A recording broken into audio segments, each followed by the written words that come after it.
Salut! Pour bien commencer les explications futures et étapes pour s'améliorer, on va devoir parler boutons et terminologie. Je sais, ce n'est pas le plus passionnant, je sais, mais je ferai clair et concis, promis. Et de plus, c'est une étape bien trop importante pour pouvoir se permettre de la sauter.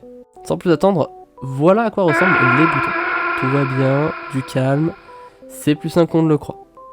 Déjà les mouvements, les inputs de direction, sont représentés par des chiffres, et plus particulièrement ceux à droite de votre clavier, aussi appelé numpad ou pavé numérique. Ainsi, si on parle d'avancer, on va dire 6, si on parle de s'accroupir, on va dire 2, et si on parle de sauter, on va dire 8.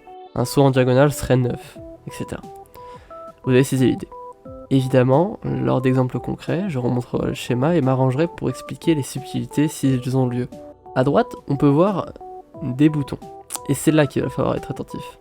Car selon sur quelle plateforme vous jouez et quelle manette vous utilisez, les informations seront différentes.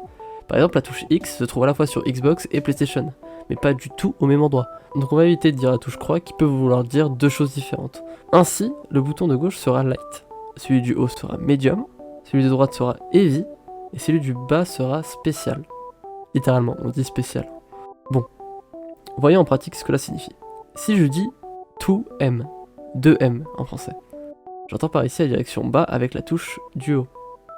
Et si je dis 2, 3, 6, S, j'entends par là un quart de cercle avant, avec le bouton du bas. Vous me suivez? Très bien. Le SD diminutif de Super Dash sera sur R2 sur Play et RT sur Xbox. Ce bouton permet de t'envoler dans la direction de ton adversaire automatiquement.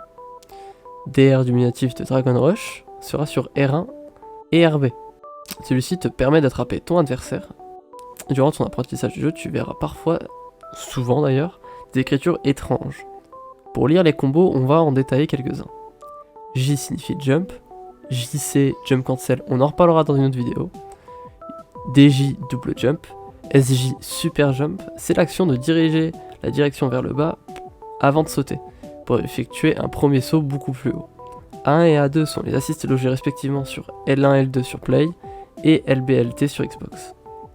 DL signifie delay, on en reparlera beaucoup plus tard dans une prochaine vidéo. Et enfin, IAD signifie instant air dash. Ça, on va en parler très prochainement. Oui, je sais, je laisse beaucoup de trous, c'est volontaire, ici le but n'est pas de vous surcharger d'infos.